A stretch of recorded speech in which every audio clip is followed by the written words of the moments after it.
Good afternoon, everybody. My name is Mark Armentrout, and we're here in downtown Dallas, Texas. We're here today to talk about advanced metering technology and the fact that Texas is a leader not only in the nation but really across the globe in the rollout of advanced metering technology. We're doing this for consumers to have greater control, lower their energy bills, reduce and optimize the whole load on the electric network, as well as give the consumer a level of control that he or she has not had before over individual devices in their homes and individual components in factories and commercial businesses all over. So I would like to introduce our two speakers. By the way, I'm president of the Texas Institute. We are a not-for-profit research consortia based here in North Texas. But we have speaking with us today Tom Olinger, Director in CenterPoint Energy Smart Grid Program Management Office, and Jim Greer, Senior Vice President of Asset Management and Engineering with Oncor. And I don't know which one of you wants to go first. Well, Tom? yeah, I'll go go right first. ahead. Great. Thank you, Mark. I appreciate it. Welcome, everybody. Good afternoon. At CenterPoint Energy, we've been deploying smart meters for about a little over a year. We've got about 1 million meters deployed right now.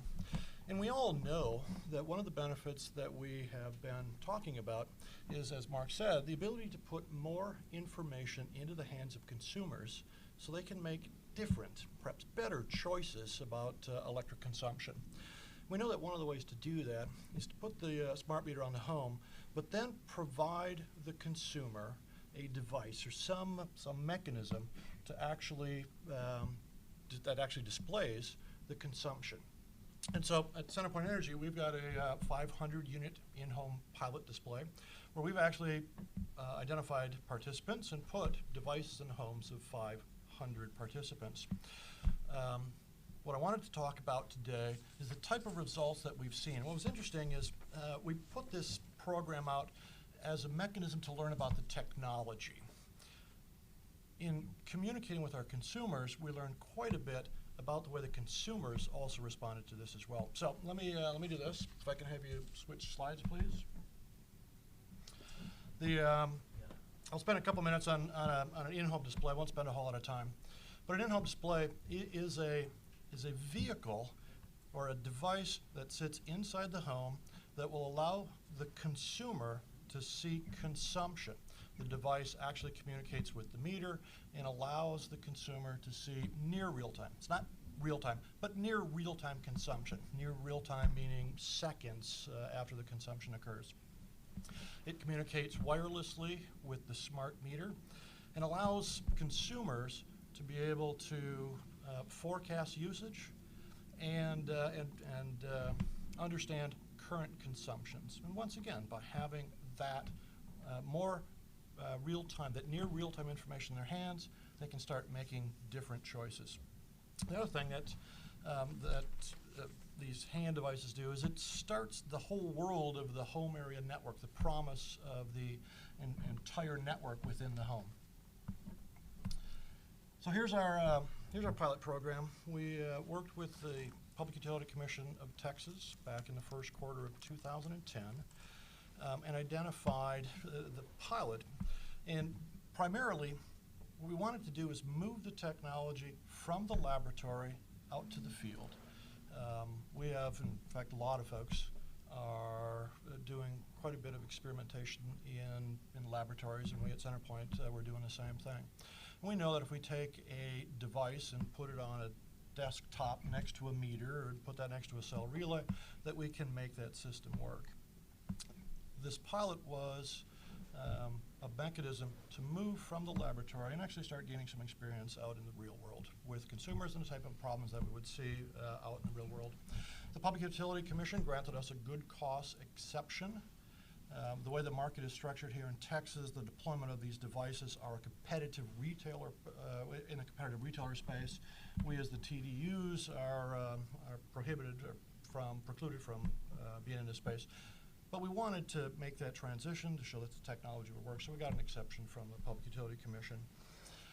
And by being granted the ability to put the devices in, we told the Public Utility Commission and market participants that we'd communicate our results. This is one of the vehicles that we use to communicate results.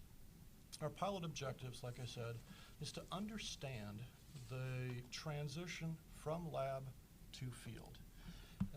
We wanted to gain experience of the type of support mechanisms that would be necessary. We know that at some point in time, consumers are going to be able to go to a big box store, Walmart or Best Buy, and be able to grab a device. And when they get home and take it out of the bubble wrap, turn it on, push the button, we know that for some it'll work well. For others, it may not work as well, and there's going to be some need for support for consumers. We wanted to understand what that level of support looked like. We also wanted to identify what type of problems we would see, what type of diagnostics would be necessary, and start building a knowledge base of the type of problems and the solutions that we would need in order to support the market as we move forward. Like I said, we also wanted to be able to assess the consumer's reaction to it as well. Can I talk a little closer to Sure. the microphone? Yeah. Yeah, absolutely. Thank you. So here is our participant selection, or the design of the program. We started out deploying devices to 50 employees. We knew that making that transition from the lab to the field might offer some challenges. We wanted to be able to control and manage the expectations of consumers. We know that our employees are more than willing to tell us what went well, what doesn't go well. They're also more than willing to work with us to overcome those things that didn't go well. And with our first 50 deployments with these 50 employees, as you can imagine, we did have some hurdles to overcome. But by working with those 50 employees, being out in their homes and seeing how they reacted to it, and allowing our support staff to work with those employees, by the end of the deployment of those 50 devices to our employees, we had a great confidence that if we take a device out to the field and connect it with the meter, that it would work and it would continue to operate. Once we got finished deploying to the 50 employees, we asked those employees for the names of friends and family members to participate in the program. And as you can imagine, those 50 employees were more than happy to give us all kinds of names. In fact, we ended up with more participants on that friends and family than we could actually handle. But by then, we were able to take a device, provision it, and deploy it to the field, once again with great confidence that the device would connect, would continue to operate. Once we got finished with the 50 friends and family members of employees, then we moved on to 300 randomly selected, and not quite randomly selected.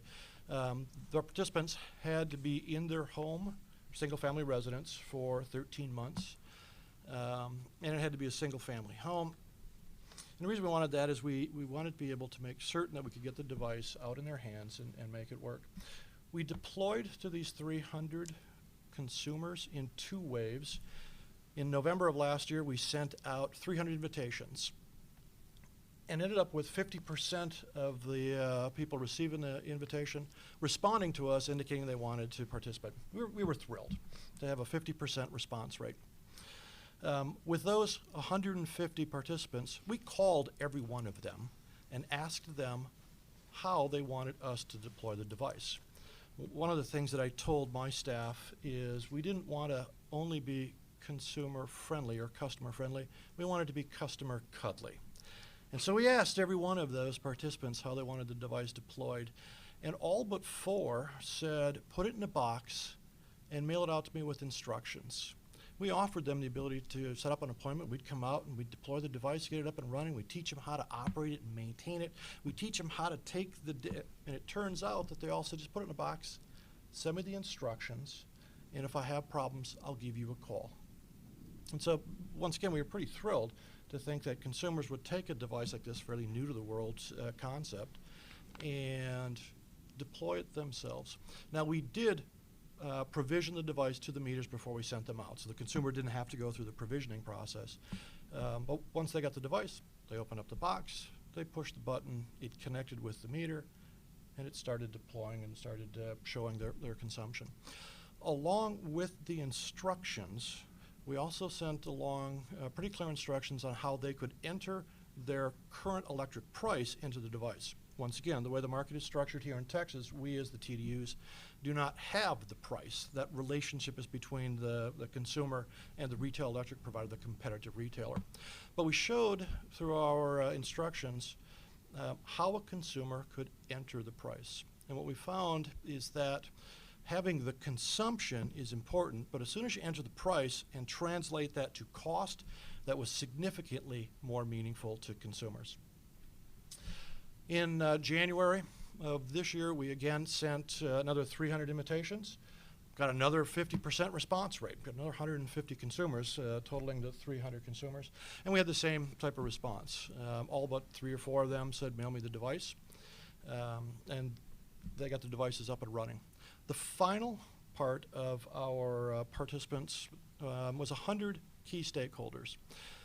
And it started off with senior executives and board members within CenterPoint Energy. And we've ended up deploying devices to media relations folks, media people within Houston. We've got the energy blogger at one of the newspapers who's a participant. We've deployed devices to elected officials in and around Houston. We have city councilmen, city councilwomen, we have mayors that have the devices in their hands.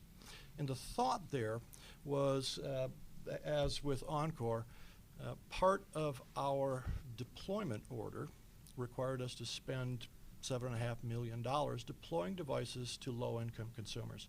We wanted to put devices in the hands of the key stakeholders, elected officials, so that when we began deploying to the low income, they knew what type of information their constituents would be receiving. They'd have an understanding of what the program was all about. We've got all 500 deployed. In fact, I think we've got about 505 deployed right now. All of them are connected, up and running. And we have 30 different reps that are representing the consumers. So those consumers are buying electricity from 30 different reps. So it's a broad selection of retail electric providers. In exchange for the device, we asked the consumers to provide us information. We told them we'd give you the device. We wanted, however, to get your feedback on the device. We've actually set up 3 surveys. The first survey is the electronic survey. It's emailed out. We send out about a week or 2 after the device has been deployed. And what we are looking for there is the consumer's initial response to the device. Things like, how often are you looking at it? How did the deployment go? Is it up and running? Did you need any help getting the device deployed? The second survey is about 8 weeks after deployment. And what we wanted to do was make certain that the consumer went through a complete billing cycle before we sent the second survey out. And once again, that gave us the ability to ask questions about the operation of it and how frequently people are looking at it, but also to ask questions in and around whether the device has had the consumer changing behaviors and how closely the device matched the actual bill. Once again, by entering the price, we can calculate cost. The device will be able to forecast consumption at the end of some period. And so we asked the consumer if the device matched their bill pretty closely. The third survey, and this is at the end of the actual pilot, once again, we asked them, is it still up and running? Have you needed any help? And just overall questions about their level of satisfaction. So although each of these surveys has many, many questions, what I wanted to do today was just give a high-level understanding of what consumers had indicated to us from each of these 3 surveys. And so for the first round of surveys, the one thing that consumers told us is that setting up the in-home display was very easy. And if you look, 91% of the consumers had indicated that the device was either very easy or easy to deploy. And once again, we had provisioned the device before sending it out to the consumer, so the consumer didn't have to go through the Smart Meter Texas web portal and provision it themselves. But once the device got to them, 91% of the time, consumers were able to very quickly get the device up and running.